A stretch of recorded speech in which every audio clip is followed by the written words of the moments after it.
Otherworldly Evil Monarch, Bab 159. Judul, Para Prajurit Kembali. Jin Fenglai tiba-tiba berdiri meskipun luka-luka. Apa yang kamu maksud dengan itu? Apa yang aku maksud?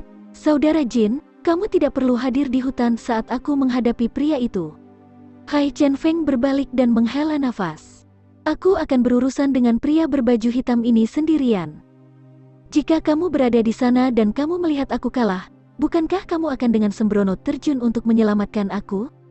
Hal ini sama sekali tidak perlu untuk meningkatkan jumlah penyebab. Entah aku mengalahkannya atau mati saat mencoba, lebih baik kamu juga tidak menyaksikan. Ini yang paling tidak bisa kulakukan setelah bertahun-tahun bersahabat untuk menyelamatkanmu. Setelah Hai Chen Feng selesai berbicara, dia berbalik menghadap dinding dan duduk bersila, tidak mau berbicara lebih jauh. Saudara Hai. Jin Fenglai berteriak saat perasaan berat dan tiba-tiba menyumbat hatinya. Pikirannya dipenuhi dengan kekhawatiran tentang keselamatan temannya. Apakah melibatkan Brother Hai hal yang buruk? Apakah nyawa Brother Hai dalam bahaya? Saudara Hai selalu sangat percaya diri. Aku belum pernah melihat dia khawatir seperti ini sebelumnya. Aku pikir semuanya akan baik-baik saja begitu dia mendapatkan kepercayaan dirinya kembali. Saudara Hai tidak pernah gagal dalam tugas apapun sebelumnya. Karena Hai Chen Feng tampaknya tidak tertarik dengan percakapan lebih lanjut, Jin Fenglai menghela nafas dengan suara rendah dan kemudian keluar dari ruangan. Jun Mo Xie merasakan perbedaan aura di sekitar halaman rumahnya, jadi dia mengenakan jubahnya dan melangkah keluar ke halaman rumahnya di bawah langit senja. Halaman kecil Jun Mo Xie saat ini menampung lebih dari 200 pria, yang tertata rapi dalam barisan. Mereka berdiri tegak begitu mereka melihat Jun Mo Xie, menyikat seragam mereka, dan berteriak serempak. Tuan, kita sudah kembali. Jun Mo Xie balas tersenyum. Matanya mengamati setiap pria di halamannya, dan kemudian mengangguk setuju. Ketidakmampuan orang-orang ini telah sepenuhnya dimusnahkan oleh pelatihan yang telah mereka jalani, dan para prajurit yang awalnya tidak berguna ini sekarang telah berubah menjadi prajurit berdarah besi dengan haus darah dari binatang buas yang tidak terkendali. Apa laporannya? Jun Mo Xie bertanya sambil tersenyum.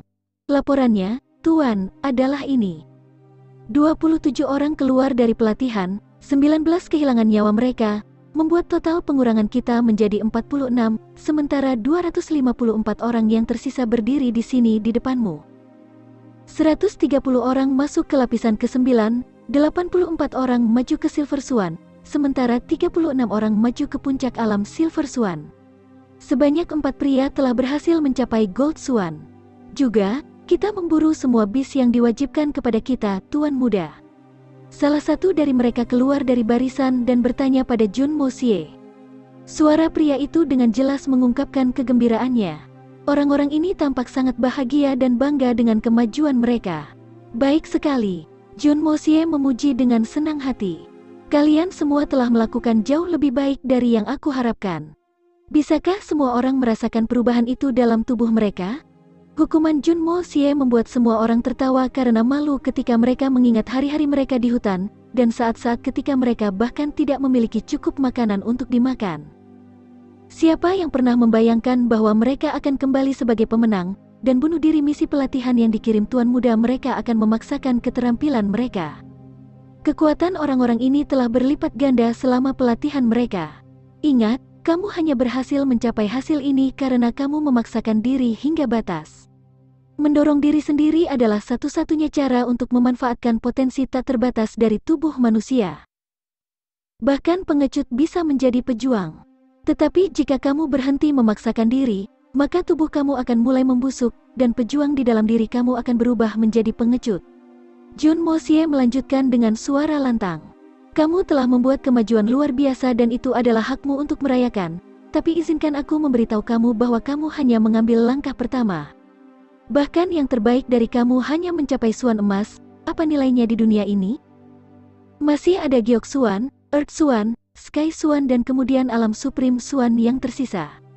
Ada jalan panjang yang harus ditempuh, dan aku merasa sangat aneh bahwa kamu belum menyadarinya. Selalu buka mata dan telingamu dan suatu hari kamu mungkin dapat mencapai alam Swan tertinggi juga. Jalan masih panjang untuk kalian semua, tapi tergesa-gesa membuat pemborosan, dan kalian tidak perlu mencari terlalu jauh sekarang. Teruslah mendorong diri kamu setiap hari. Selangkah demi selangkah, dan tanpa sadar suatu hari kamu akan menyadari bahwa kamu telah mencapai ketinggian yang bahkan tidak pernah kamu impikan.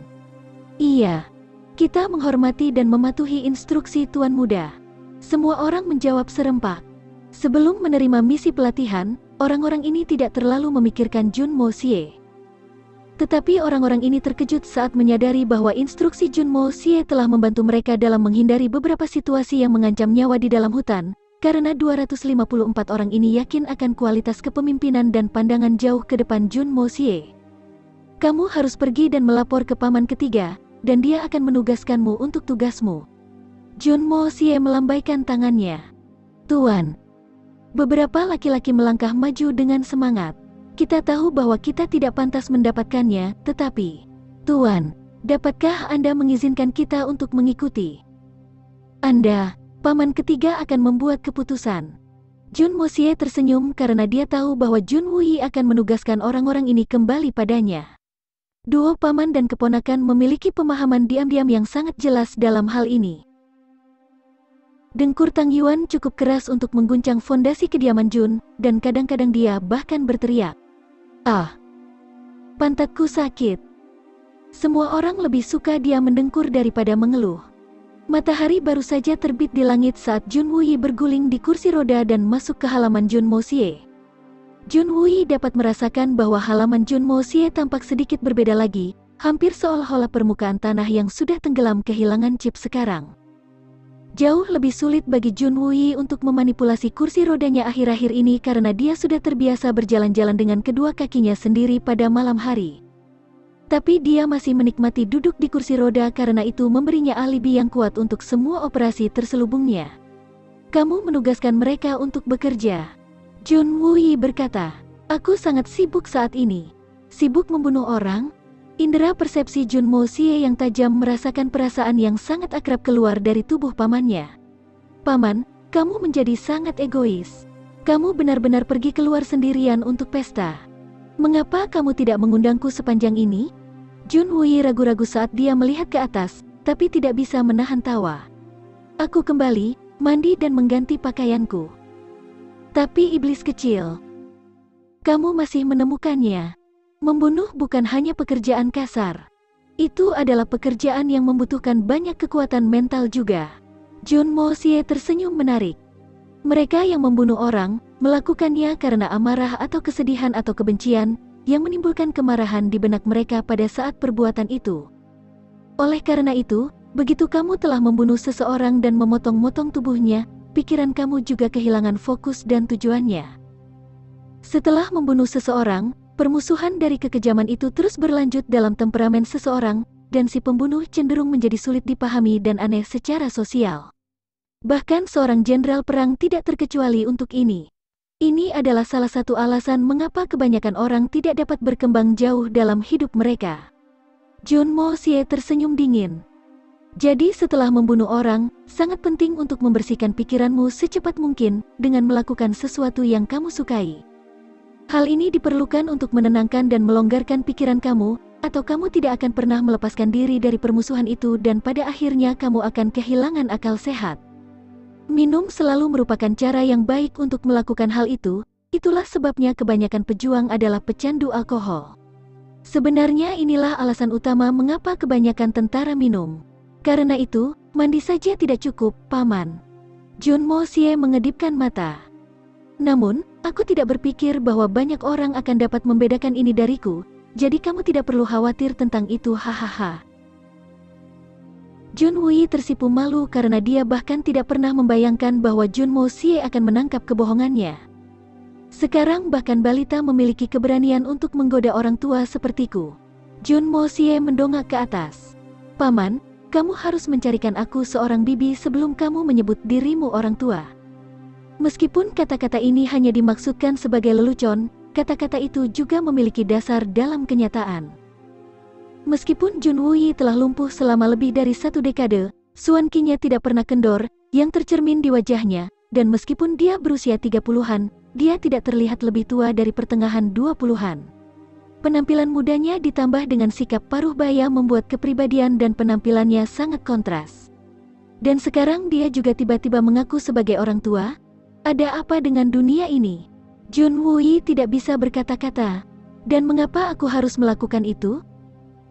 Ketika generasi termuda dalam rumah mulai dewasa, yang sebelumnya otomatis menjadi tua. Jadi menurut itu, jika dan ketika aku memiliki keponakan-keponakan setua aku saat ini, aku juga harus menyebut diriku orang tua? Junmo Sie sengaja menanyakan hal ini dengan susah payah. Tapi aku baru berusia 16 tahun. Tentu saja, Junwoo menjawab dengan tegas.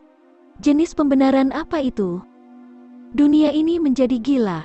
Junmo Sie praktis jatuh ke tanah. Bagaimana menjadi paman yang berusia 16 tahun alasan yang sah untuk menjadi tua? Tuhan, biarkan aku mati sekarang. Aku tidak tahan lagi. Kamu tidak ada yang penting hari ini kan? Junwoo tersenyum lembut. Ingatlah untuk kembali lebih awal di malam hari ini, kita memiliki tamu dan kita perlu menghibur mereka dengan mengadakan pesta malam ini. Paman, mengapa mereka ada di sini? Junmo Sie menggunakan kesempatan itu untuk menanyakan pertanyaannya. Mengingat situasi saat ini, mereka seharusnya tidak berada di sini karena lebih dari 2 alasan. Salah satunya jelas Swankor. Dan kedua, mereka di sini untuk menjemput adik iparmu yang sudah mereka sampaikan. Junwoo tersenyum tipis. King Han telah tinggal bersama kita selama beberapa tahun sekarang, yang sangat merusak reputasinya. Jadi jika dia memutuskan untuk kembali ke rumahnya, maka keluarga Jun harus memberikan kompensasi padanya dengan cara apapun. Bisa jadi, misalnya, memberitahu dunia bahwa dia akan kembali atas kemauannya sendiri dan tidak ditinggalkan oleh kita untuk alasan apapun. Situasi Swankor sulit untuk dinilai, jadi kita harus mengesampingkannya untuk saat ini.